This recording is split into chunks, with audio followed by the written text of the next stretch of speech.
Hey everyone, welcome to the Council of Trent podcast. I'm your host, Catholic Answers apologist Trent Horn. And a very common argument for the resurrection goes like this. Jesus rose from the dead, and we know this because his disciples willingly submitted to torture and martyrdom instead of recanting their belief in Jesus' resurrection. If they were just making up the story of the resurrection, we'd expect them to admit that once it looked like they were about to be killed. This argument is often summarized as, who would die for a lie, or liars make poor martyrs. While this is a common summary of the argument, I don't think it's the strongest version of that argument. And so I'm going to examine a variety of objections to it, and in the process modify the argument to make it more persuasive, to make a case for the resurrection. But before I do that, I hope I can persuade you to like this video and subscribe to our channel so we can continue to share great content, and definitely leave a comment below to let me know what you think of the episode. All right, so let's see what we can do with this argument. First, we need to get one thing clear. This argument is not trying to prove by itself that Jesus' resurrection happened. It shouldn't be used that way. It's not trying to prove the existence of anything supernatural. Instead, this argument is part of a larger argument for the resurrection. The main evidence for Jesus' resurrection is that people who were in a good place to know if Jesus rose from the dead said that this happened. Now, there's three options when it comes to this kind of testimony. One, Jesus did rise from the dead, and the person claiming he did sincerely believes Jesus rose from the dead. That'd be resurrection hypothesis. Two, Jesus did not rise from the dead, and the person claiming he did does not sincerely believe Jesus rose from the dead, the fraud hypothesis. And three, Jesus did not rise from the dead, and the person claiming Jesus did sincerely believes Jesus rose from the dead. This would be the hallucination or sincerely mistaken hypothesis. The goal of the who would die for a lie argument is not to prove option one. It's just to get option two off the table in order for us to decide if the apostles were correct in their sincere resurrection belief or if they were just sincerely mistaken. So for example, Paulogia, who is an atheistic YouTuber who often criticizes arguments for the resurrection, has a video on the argument where he raises the point that the disciples could have been sincerely mistaken about the resurrection. I'm not going to address that claim in this episode, although I think this kind of claim would border more on hallucination than a mere mistake. But as I said, that's a separate argument for a separate episode. Instead, I just want to focus on this question. Did the disciples sincerely believe Jesus rose from the dead?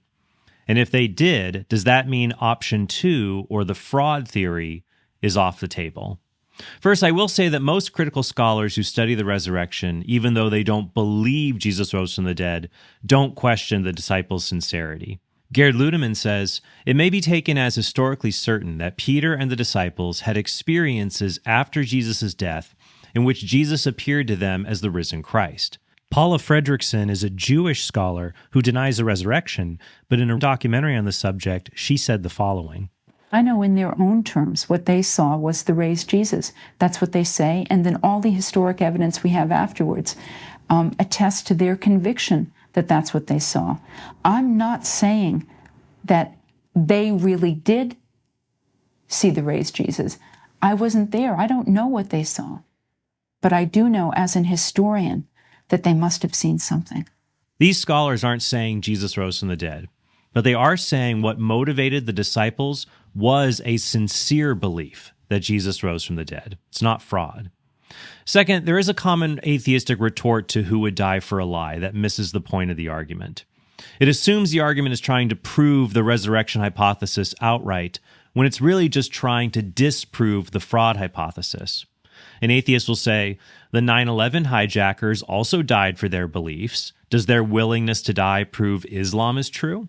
No, it doesn't, because the willingness to suffer and die for a belief system does not prove the belief system is true. All it proves is that the apostles were not frauds. They really believed Jesus rose from the dead. I grant that nearly all martyrs, Christian and non-Christian, sincerely believe their respective religions are true. But a modern Muslim or a modern Christian sincerely believing a miracle happened over 1,000 years ago is not good evidence the miracle actually happened. Present-day believers are not in a good position to know from their own testimony if the miracle happened. But the original witnesses of the miracle, who were in a position to know if it really happened, do provide compelling evidence worth taking seriously if they were sincere in their testimony. So how do we show the apostles sincerely believed Jesus rose from the dead? Christians will often say this sincerity is evident in their martyrdom, and it's just common to say that 11 of the original apostles, along with Paul and James, the brother of Jesus, were martyred, while the apostle John died of natural causes during his exile to the island of Patmos, where he wrote the book of Revelation. The difficulty with this approach is that some Christians treat these facts, that all the apostles were martyrs, as being historically certain or obvious, when they aren't. If we're not aware of this fact, we can be sandbagged in a discussion or a debate. Consider this exchange with Rabbi Tovia Singer on the subject that he has with a Christian caller. You know, these men were willing to go to their deaths. How do you explain why, like, if it was all like based on a lie? And I just want to ask you a question. Could you give me an example of a disciple that gave his life for what he believed in the Christian Bible? Right. Take your time. Sorry, I was trying to think. Peter, like, he was crucified upside down, and Where, in what verse and what chapter in the Christian Bible does it say that Peter was crucified upside down? Where is this in the Christian Bible? Exactly. So let me help you out here, Roger. There's a reason why you don't know where it is, and it's not because you're not familiar with the Christian Bible. It's because they don't exist. If you're just an average Christian who has heard the story of Peter being crucified upside down or Paul being executed by being beheaded, you might assume these stories are in the Bible, even though they're not. In fact, one reason to think the book of Acts was written before the mid-60s is because the book is silent on the deaths of Peter and Paul that took place during that period. The closest we can come to meeting Rabbi Singer's challenge would be the death of St. Stephen in Acts 7 at the hands of a Jewish mob that stoned him, and the death of St. James in Acts 12. Stephen wasn't a witness of the resurrection, even though he saw a vision of Jesus in the heavens before he died. So this doesn't help our case. James has better evidence for him, but people will still argue against it, and I'll address that shortly. My point is just that the martyrdom of Paul and the 11 apostles and James, brother of Jesus, is not as easy to prove as many people assume. But we also don't have to prove it, because there's a variety of evidence we can present to show the apostles sincerely believed Jesus rose from the dead based simply on the suffering they willingly endured. The evidence would support the following assertions. 1. The apostles suffered for their belief in the resurrection. 2. The apostles risked martyrdom for their belief in the resurrection.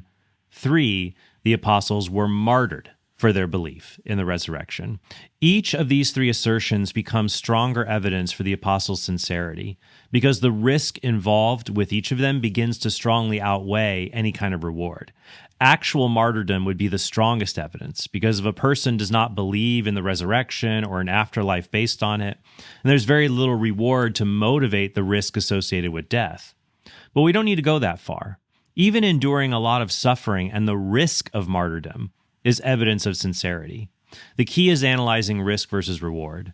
Paulogia makes this point when he brings up the question of Joseph Smith, the alleged prophet and founder of Mormonism. Joseph Smith was in a position to know whether his story about the golden plates from God was true or not. Joseph Smith was killed for those beliefs and never recanted. Yet I'm guessing Tim and Eric do not accept this as proof that Mormonism is true.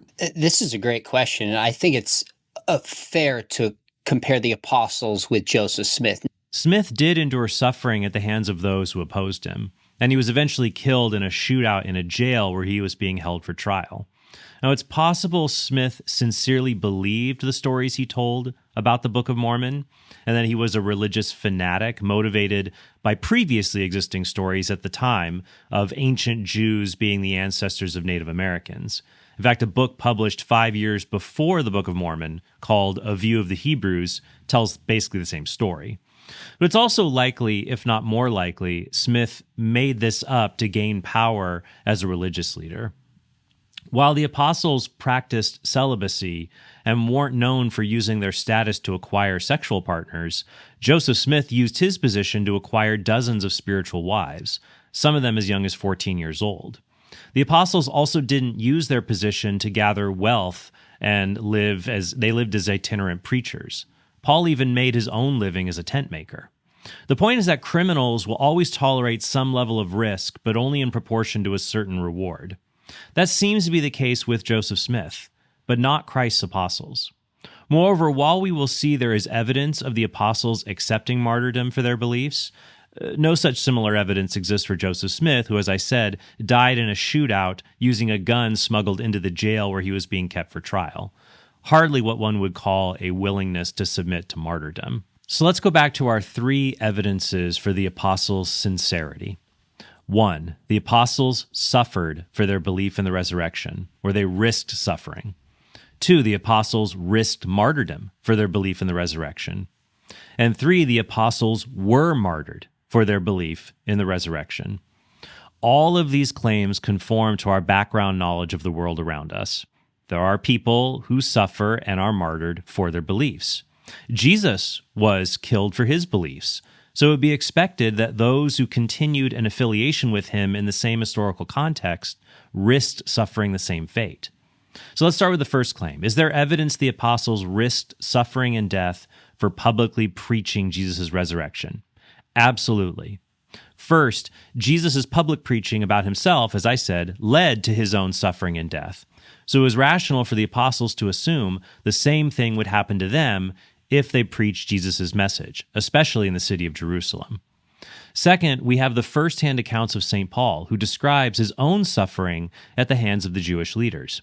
He says he experienced far greater labors, far more imprisonments, with countless beatings, and often near death, compared to other Christians. He also says the following in his second letter to the Corinthians. 5 times I have received at the hands of the Jews the 40 lashes less one. 3 times I have been beaten with rods. Once I was stoned. 3 times I have been shipwrecked. A night and a day I have been adrift at sea.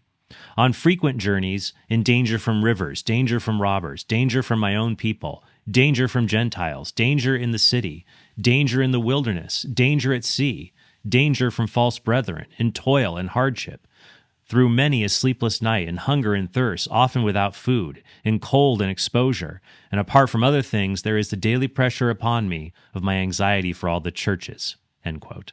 Not only does Paul say he was scourged and almost killed, he admits that before his conversion, he used to persecute the Christian church. In Philippians 3:6, he says he was a persecutor of the church. And in Galatians 1:13, he writes, "For you have heard of my former life in Judaism, how I persecuted the church of God violently and tried to destroy it." Third, we have the accounts of the early church in the Acts of the Apostles that describe Peter and John being brought before the Sanhedrin and being scourged for proclaiming the resurrection.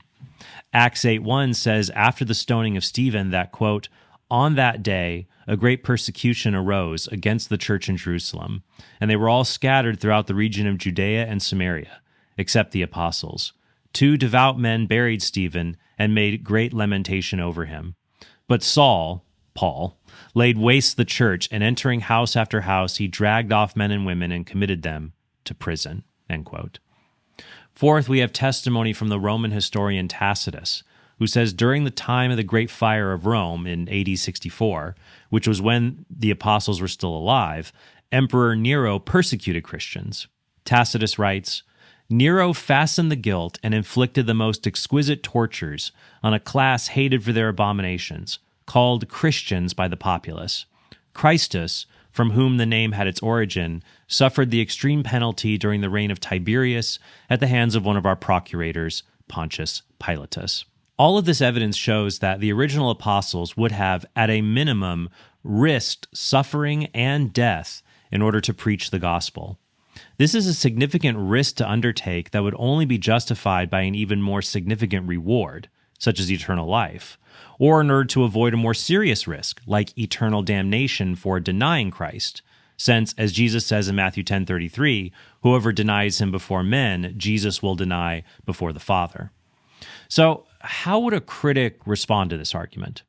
Paulogia says Paul doesn't count as a witness of the risen Jesus because Paul may have only seen a hallucinatory vision, so his willingness to die doesn't prove anything. But what Paul saw is a separate question. All I'm showing is that the 11 apostles, Paul and James, the brother of the Lord, sincerely believed Jesus rose from the dead because they risked being persecuted about it. We can debate what they meant about resurrection later, but they were sincere in their resurrection belief. Paulogia also claims that there's no first-hand account from any of the apostles saying they suffered for preaching the resurrection. All we have are second-hand accounts, like the book of Acts. Paulogia dismisses evidence like this, as well as the martyrdom of James, if he says it is only found in one source, like the book of Acts. Only source we have for the martyrdom of James, son of Zebedee, is a single, non-corroborated New Testament document. And around here, we call that, "For the Bible tells me so." Just like James, our single source that eyewitnesses were preaching anything at all about Jesus is... This "for the Bible tells me so" objection, it's not very helpful. Paulogia is assuming that in order to believe an historical account, it must be corroborated by something else. But most ancient history is uncorroborated. Suetonius' claim that Emperor Claudius expelled the Jews from Rome is only corroborated by Acts 18. It's not found in other ancient historians like Josephus or Tacitus. Pontius Pilate's scuffle with the Jews over golden shields in Jerusalem, it's only recorded in the Alexandrian writer Philo. And Josephus is often the only source for important events in history at that time, like the siege of Masada. But you don't see Paulogia saying these are cases of Philo tells me so or Josephus tells me so.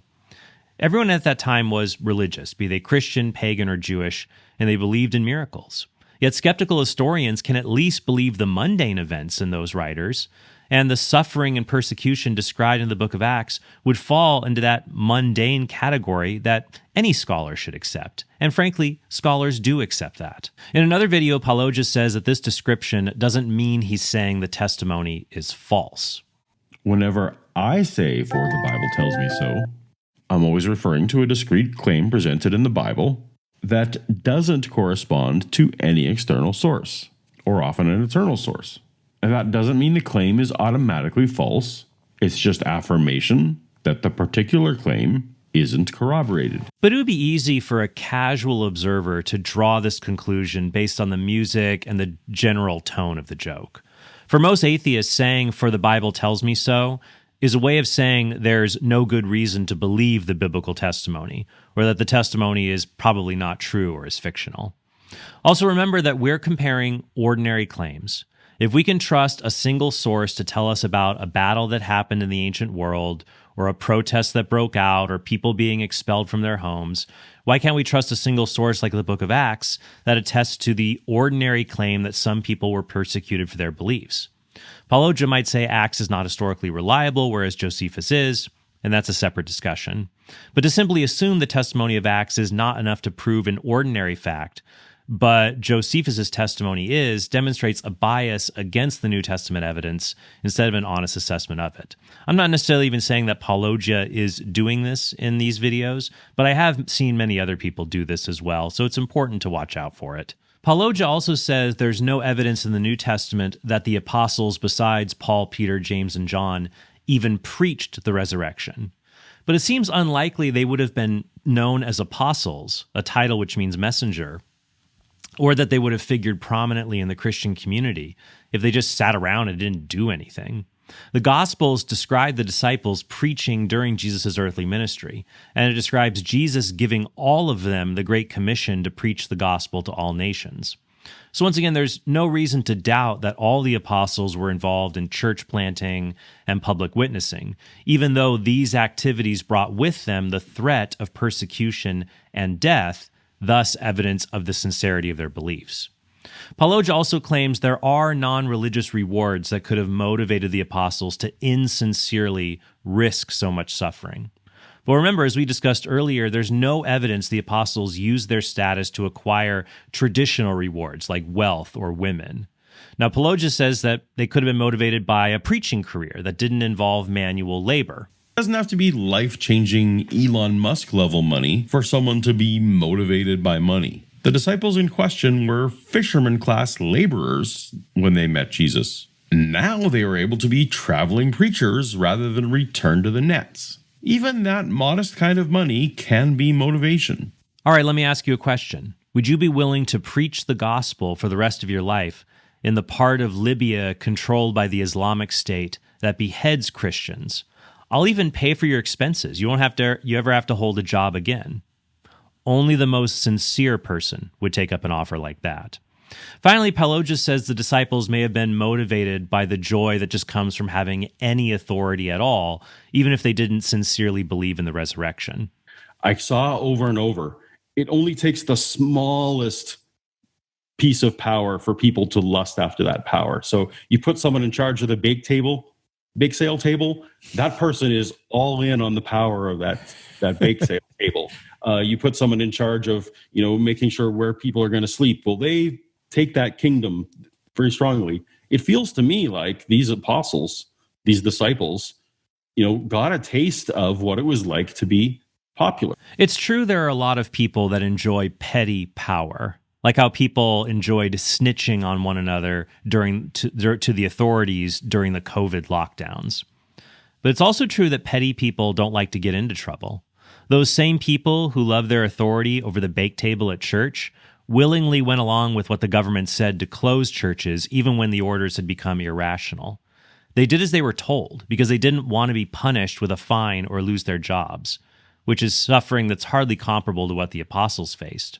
So I find it highly implausible the apostles were just as petty, but were willing to take on such potent risks. One scholar who has criticized claims of early Christian martyrdom is Candida Moss, in her book, The Myth of Persecution, How Early Christians Invented a Story of Martyrdom. However, her book focuses almost entirely on martyrdom in the post-apostolic age, rather than on the martyrdom accounts of the original apostles. Moss writes the following: that Paul himself would admit that he had participated in this practice of persecution lends credibility to the narrative of Acts, but it does not prove that Jews persecuted Christians. Why not, you may ask? Moss gives an incredible answer. The primary reason for this is that there were no Christians. Not only did the name Christian not yet exist, but the idea of Christians as a group distinct from the rest of Judaism did not exist in the lifetimes of the apostles. End quote. This is half true. The apostles considered themselves faithful Jews who followed the Messiah and were preaching the kingdom of God to all people, Jews and Gentiles. Acts 21:39 records Paul saying long after his conversion, "I am a Jew," from Tarsus in Cilicia. In Galatians 2:15, Paul calls Peter a Jew who lives like a Gentile, and in Philippians 3:5, Paul calls himself a Pharisee, which coheres with him using the title in Acts 23. But the apostles were Jews who were called Christians, just as other Jews were called Essenes. In Acts 11:25-26, it says, Barnabas went to Tarsus to look for Saul, and when he had found him, he brought him to Antioch. For a whole year they met with the church and taught a large company of people. And in Antioch, the disciples were for the first time called Christians. In Acts 26:28, King Agrippa tells Paul, "In a short time you think to make me a Christian." And in 1 Peter 4:16, Peter says, "Yet if one suffers as a Christian, let him not be ashamed, but under that name let him glorify God." In a footnote, Moss admits that her claim about the apostles not being Christians only works if you reject the reliability of Acts and 1 Peter. But if the documents are authentic, then they show the term Christian was used during the time of the apostles. David Harrell, in his study of the term Christian in 1 Peter, says it may have originated from an outside group and was a denigrating term, which is why Christians did not use it more often, and the New Testament doesn't describe Christians explicitly calling themselves Christians. It was an outsider term originally meant to denigrate them. Moss writes, "The historical period when Stephen died and Paul was writing cannot be considered a period in which Jews persecuted Christians, because Christians did not yet exist. At the very worst, and assuming that Luke is telling us the whole story, this is a situation of conflict and tension between various Jewish groups. This tension may have occasionally erupted into violence, but this does not mean that Christians were persecuted." End quote. This is just a bunch of semantic nonsense. Jews who follow Jesus, whether or not you call them Christians, were violently persecuted by Jews who did not follow Jesus. That's all we need to prove when it comes to demonstrating that the apostles willingly faced persecution for their belief in Jesus. Moss also has to downplay non-Christian sources to maintain her argument that Christ followers were not known as Christians until the end of the first century. If you want to read an excellent defense of the historicity of Nero's persecution of Christians, see Vanderlin's and Bremer's article, Tacitus and the Persecution of the Christians, an Invention of Tradition, linked in the description below. All right, let's talk about the question, though, were they actually martyred? All right, so to summarize, we've shown the historical evidence makes it highly likely the first apostles were sincere in their belief in the resurrection. They willingly faced the risk of persecution and the risk of death. Paul says he was persecuted, and he almost died at the hands of persecutors through things like stoning. But can we show the apostles were martyred, or that they accepted the ultimate risk of death instead of rejecting their faith?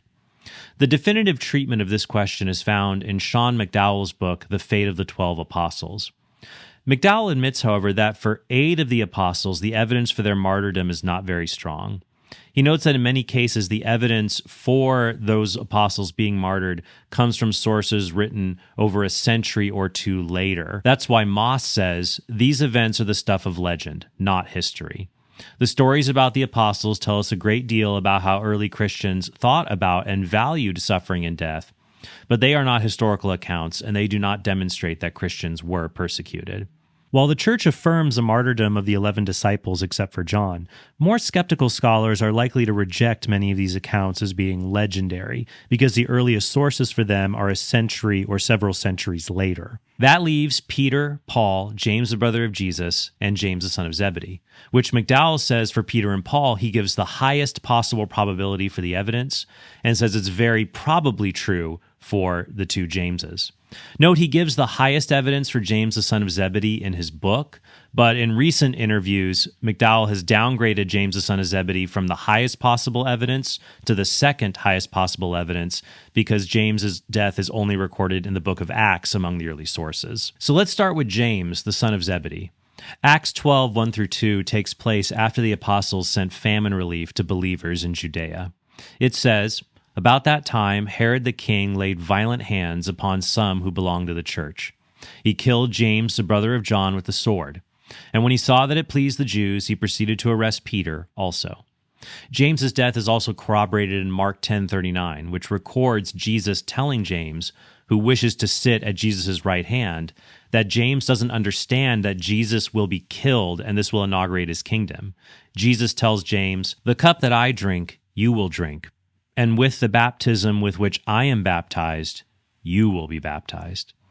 The Herod in Acts 12 is Herod Agrippa. He's the grandson of Herod the Great, the guy who tried to kill Jesus when he was a small child, and the nephew of Herod Antipas, the guy who killed John the Baptist. Paulogia says this passage isn't helpful because it doesn't say why Herod killed James. But from the context, we see that James's death pleased the Jewish leadership. And so Herod followed it up by attacking Peter, the leader of the early church.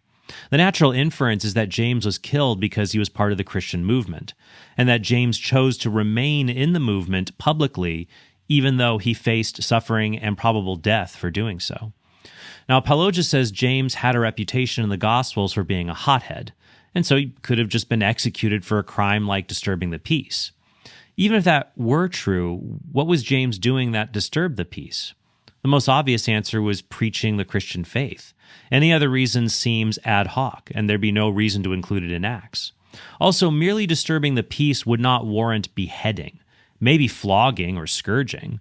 But as McDowell notes in his dissertation, quote, according to Jewish law, execution by sword was the punishment for murder or apostasy. Herod lived as a faithful Jew, so he would naturally have been concerned to stop the growth of any heretical sect. According to Deuteronomy 13, 6-18, if an individual entices the Jews to go and serve other gods, then that person is to be stoned to death. But if that person entices the entire city to follow other gods, then that person is to be killed with the sword. Kissmaker concludes, in the eyes of Herod Agrippa, James had led the city of Jerusalem astray. Agrippa seemingly had both political and religious reasons for having James killed with the sword. Because of this, we have every reason to believe that James, the son of Zebedee, was a true martyr for the Christian faith. He died rather than recanting his belief in Jesus, and so we can say he sincerely believed the message he preached. What about James, the brother of the Lord?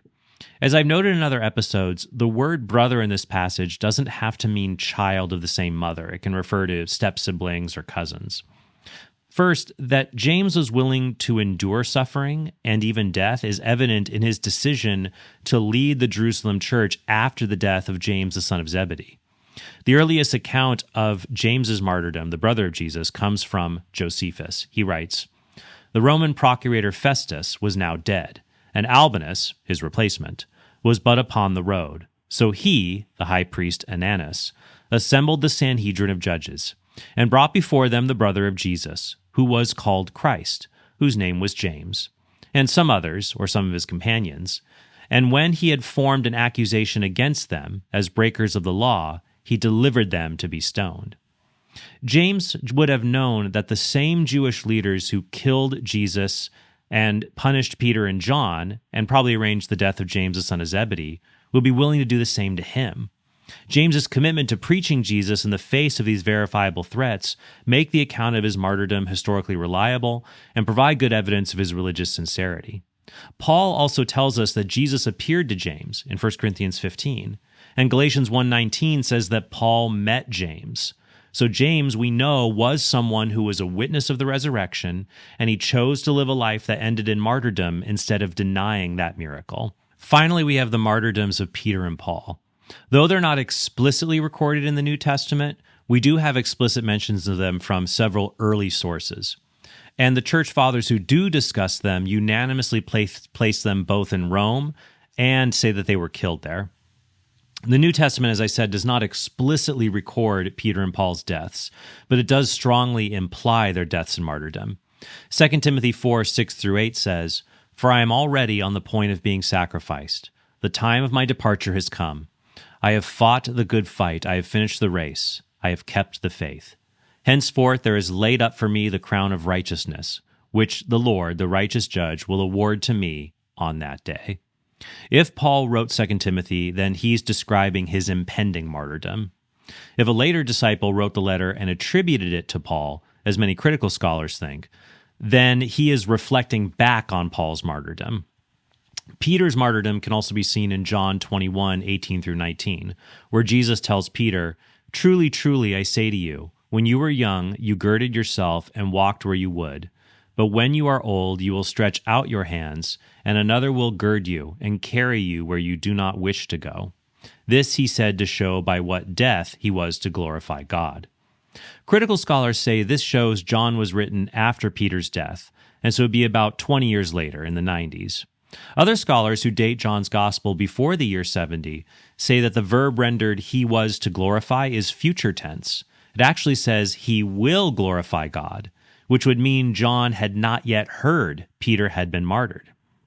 Now, the first non-biblical reference would be 1 Clement, which many scholars date to the end of the 1st century, but other scholars, including secular critics, have dated it as early as the 60s. After talking about how envy led to the persecution of Abel, Joseph, and Moses in the Old Testament, Clement says the following: "But not to dwell upon ancient examples, let us come to the most recent spiritual heroes. Let us take the noble examples furnished in our own generation. Through envy and jealousy, the greatest and most righteous pillars of the church have been persecuted and put to death. Let us set before our eyes the illustrious apostles. Peter, through unrighteous envy, endured not one or two, but numerous labors, and when he had at length suffered martyrdom, departed to the place of glory due to him. Owing to envy, Paul also obtained the reward of patient endurance, after being 7 times thrown into captivity, compelled to flee, and stoned. After preaching both in the East and West, he gained the illustrious reputation due to his faith, having taught righteousness to the whole world, and come to the extreme limit of the West, and suffered martyrdom under the prefects. Thus was he removed from the world, and went into the holy place, having proved himself a striking example of patience." Some scholars are critical of Clement's account of Peter because the phrase often rendered suffered martyrdom is actually borne his witness. Mythicist Robert Price makes hay of this, for example. In First Clement, an anonymous, actually, a text from the end of the first century where it says that Paul and Peter gave witness in Rome. We assume they're talking about their death, but we really have no evidence except for like apocryphal books and third century traditions about how any of the apostles died. However, Price overlooks the early sources we have beyond the Acts of Paul, as well as the details of martyrdom we actually can find in First Clement. St. Polycarp, a disciple of St. John, says of Paul and the other apostles that they are now in their due place in the presence of the Lord, with whom also they suffered, for they loved not this present world, but him who died for us. The agnostic scholar Bart Ehrman's translation of the Apostolic Fathers agrees that, quote, Polycarp shows that he knows that, like Paul and the other apostles, Ignatius had already been martyred for his faith. Ehrman says of the passage in Clement that we do not have any contemporary accounts of Paul's death, although traditions from several decades afterward indicate that he was martyred. He was put on trial and evidently executed for his faith. Oscar Cullman, in his study on Peter, provides a good reason to accept that the context is about Peter's martyrdom. The context of 1 Clement 5 reveals that the examples of Peter and Paul are constructed in a quite similar way, even though the account of Paul is much longer. The account reveals that they both witnessed to their faith and then provides a euphemistic portrayal of their deaths, went to the place of glory for Peter and up to the holy place for Paul. Parallelism in the account makes it clear that if one was martyred, the other must have been as well. Since it is universally recognized that Clement speaks of Paul's death, he must also speak of the death of Peter. End quote. What's interesting is that Paulogia agrees that Paul and Peter were sincere in their faith. If they were sincere, which I've now come to believe, those two were probably sincere. However, he says their martyrdom doesn't prove their sincerity because Peter and Paul may not have been given an opportunity to deny being Christians, and so they're just caught up in persecution they couldn't avoid. A true martyr must be able to say no and have a chance to escape execution by denying their faith. Otherwise, he's just a victim of circumstance, like someone who dies in a church bombing, for example. Paulogia cites Christian apologist Jonathan McClatchy making this objection. And when it comes to the most certain, Peter, Paul, and James, brother of Jesus, even the Christian apologists acknowledge that the circumstances make their deaths of virtually no evidential value. Peter and Paul, as you rightly said, seem to have got caught up in that persecution, and it seems that Nero's motivations for persecuting the Christians was not so much theological precision, but rather it was political. He needed a scapegoat. So I do think that does reduce the evidential value of the specific fact that they're martyred. There's no reason at all, in fact, some reason to think otherwise, that the apostles that were persecuted under Nero, Peter, Paul, etc., were given no opportunity to recant. There's reason to think that they probably weren't given. Even if the apostles couldn't recant, their actions show they didn't fear death being a consequence of preaching the message of Jesus' resurrection. However, we do have evidence that the Romans allowed those accused of Christianity to recant in order to avoid punishment. At the end of the first century, Pliny the Younger, a governor of Bithynia, asked Emperor Trajan what he should do with Christians who suspiciously gathered in groups early in the morning, which is something rebels often did. In response, Emperor Trajan sent the following letter to Pliny. You observed proper procedure, my dear Pliny, in sifting the cases of those who have been denounced to you as Christians, for it is not possible to lay down any general rule to serve as a kind of fixed standard. They are not to be sought out. If they are denounced and proved guilty, they are to be punished, with this reservation that whoever denies that he is a Christian, and really proves it, that is, by worshiping our gods, even though he was under suspicion in the past, shall obtain pardon through repentance. But anonymously posted accusations ought to have no place in any prosecution, for this is both a dangerous kind of precedent and out of keeping with the spirit of our age." End quote. This shows that by the end of the first century and beginning of the second century, there was no empire-wide policy of exterminating people simply accused of being Christian. And there was a precedent of allowing those who were accused to deny the accusations. And this is in keeping with Roman legal traditions.